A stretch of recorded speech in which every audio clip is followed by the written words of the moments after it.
इसी बीच मुंबई से खबर, बाबा सिद्दीकी हत्याकांड से जुड़ी इस वक्त की बड़ी खबर। मुंबई क्राइम ब्रांच एक और आरोपी को गिरफ्तार किया है। शुभम लोणकर को पुणे से अरेस्ट किया गया। शुभू लोणकर का भाई है शुभम लोणकर। इस वक्त की बड़ी जानकारी आपकी टीवी स्क्रीन पर, जिस तरीके से ये पूरी घटना को अंजाम दिया गया और उसके बाद तमाम जो कार्रवाइयां हैं वो देखने को मिली, जहां पर 2 को पहले ही गिरफ्तार किया जा चुका है। एक आरोपी जो कि अभी तक भागा हुआ था, उसको भी पकड़ने के लिए अलग अलग जगहों पर शिवा को पकड़ने के लिए टीम दबिश दे रही है। दूसरी तरफ अब खबर ये है कि शुभू लोणकर का भाई है शुभम लोणकर, जिसको अरेस्ट कर लिया गया। अब उसकी भूमिका को लेकर के देखना होगा कि क्या जानकारी दी जाती है। लेकिन एक बहुत बड़ी खबर सामने आई थी बाबा सिद्दीकी हत्याकांड में। जो लेटेस्ट अपडेट है वो भी आपको जल्दी से बताते हुए, चौथे आरोपी की भी शिनाख्त हो चुकी है। ये सोर्सेज के हवाले से बड़ी खबर। चौथे आरोपी का नाम मोहम्मद जीशान अख्तर बताया जा रहा है। वारदात के बाद जीशान अख्तर फरार बताया जा रहा है। जीशान की तलाश के लिए टीमों का गठन हो चुका है। 7 जून को जेल से बाहर आया था जीशान। उसकी क्रिमिनल हिस्ट्री है। पटियाला जेल से बाहर आया था जीशान और कहा यह जा रहा है कि जब वो जेल में था, इसी दौरान लॉरेंस गैंग के गुर्गों के वो टच में आया था। पटियाला जेल में बिश्नोई गैंग ने सुपारी दी थी। सोर्सेज के हवाले से बड़ी खबर है। तो देखिए, इस पूरे मामले में जैसे जैसे जांच आगे बढ़ रही है, वैसे वैसे खुलासे सामने आ रहे हैं। अब इस पूरे मामले में गिरफ्तारी भी हुई है और अब खबर यह भी है कि जीशान की पहचान हुई है। मेरे साथ सत्य प्रकाश मेरे सहयोगी इस वक्त तमाम जानकारी के साथ कनेक्टेड है। सत्य प्रकाश, शनिवार को देर रात जब ये खबर सामने आई थी, कई सारे सवाल उठे कि मुंबई में, वहां पर बांद्रा में ऐसे हाई प्रोफाइल मर्डर को अंजाम दिया गया, हत्या की वारदात हुई। इस पूरे मामले को लेकर के अभी तक क्या अपडेट है? जांच कहां तक बढ़ी है? खबर यह भी है कि एक और आरोपी को पकड़ लिया गया। उसके रोल को लेकर के हमारे पास और क्या इंफॉर्मेशन? बिल्कुल प्रिया, बाबा सिद्दीकी हत्या मामले में मुंबई की क्राइम ब्रांच ने करीब 10:30 बजे के आसपास तीसरे आरोपी की गिरफ्तारी की है, जिसका नाम है प्रवीण लोणकर। उसका भाई है शुभू उप शुभम लोणकर, जो अभी फरार है। प्रवीण लोणकर पुणे में रहता है, भंगार का धंधा करता है और वही जो है इस पूरे मामले की कॉन्स्पिरेसी रचने वाला है, मतलब पूरी साजिश रचने वाला है। दोनों भाइयों ने मिलकर यह पूरी साजिश रची थी, जिन्होंने जो है सुपारी दी थी। शिवा और जो कश्यप की गिरफ्तारी हुई है, उन्हें यह सुपारी दी थी। और अभी चौथा, पांचवा और छठवें, मतलब अभी तक क्राइम ब्रांच के हाथ 3 अपराधी नहीं लगे हैं, जिसमें एक क्लैरिटी सत्य प्रकाश यहाँ पर दीजिए। शुभू और शुभम दोनों एक है क्या? आप कह रहे हैं कि प्रवीण लोणकर को गिरफ्तार किया गया है? एक क्लैरिटी बस ये दे दीजिए। बिल्कुल प्रिया, प्रवीण लोणकर की गिरफ्तारी हुई है। प्रवीण लोणकर का छोटा भाई शुभू उर्फ शुभम लोणकर है, जो अभी फरार चल रहा है। और इस पूरे मामले में मुंबई क्राइम ब्रांच शिवा और जीशान अख्तर और एक और शख्स की गिरफ्तारी के लिए तलाश कर रही है, क्योंकि तीनों अपराधी है जो इस पूरे कॉन्स्पिरेसी में, इस पूरे मामले में शामिल है।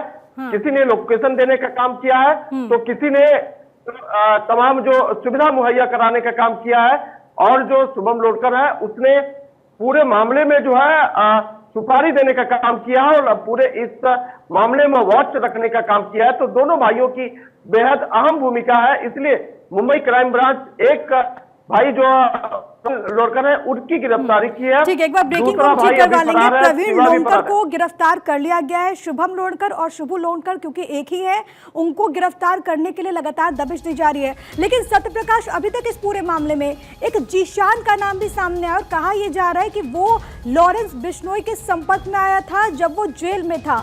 उसको लेकर के क्या अपडेट है और जीशान को पकड़ने के लिए अभी तक क्या किया जा रहा है?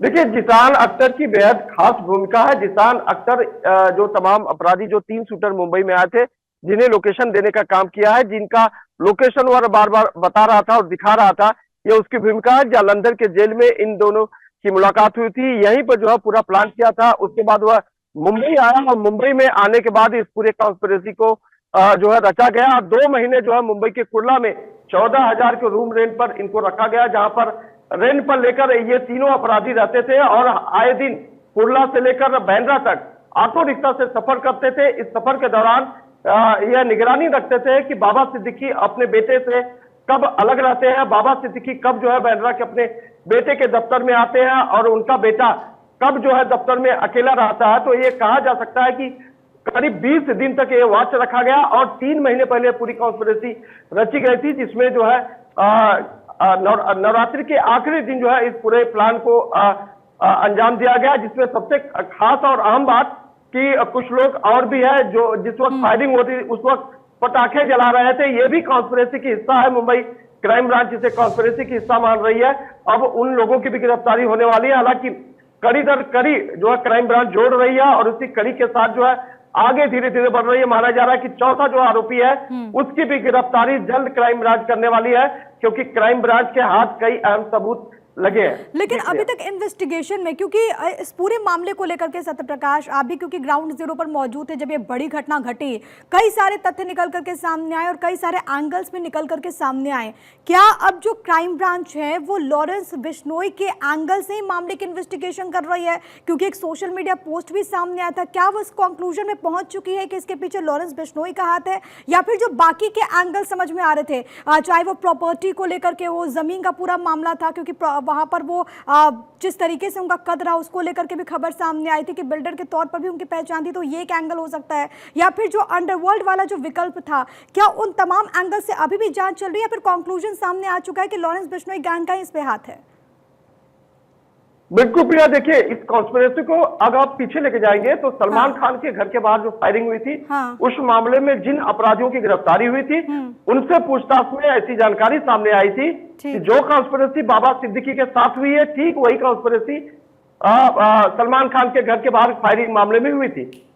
पहले उन्हें कॉन्स्पिरेसी में पूरा प्लान बताया गया, उसके बाद उन्हें रेंट पे भाड़ा रूम लिया गया, बाइक जो है रेंट पे ली गई, ऑटो रिक्शा का इस्तेमाल किया गया, उन्हें रेंट देने वाला शख्स कोई और था, निगरानी करने वाला शख्स कोई और था, लोकेशन देने वाला कोई शख्स और था, और पूरे कॉन्स्पिरेसी के रचने वाला कोई और था, जिसके तहत ये क्राइम ब्रांच ये पहुंच सकती है कि बाबा सिद्दीकी के मामले में भी आपने देखा होगा कि उन्हें कुर्ला में रूम रेंट पर लिया गया, उसके बाद उन्हें कॉन्स्पिरेसी जो है पुणे में जो कॉन्स्पिरेसी रची गई, सदर के जेल में पूरा प्लान को तैयार किया गया, कितने को खेलना है, किस शूटर को अपने साथ लेना है, और ऐसे तमाम कड़ियों को जोड़ते हुए मुंबई क्राइम ब्रांच की टीम इस वक्त इन्वेस्टिगेशन कर रही है।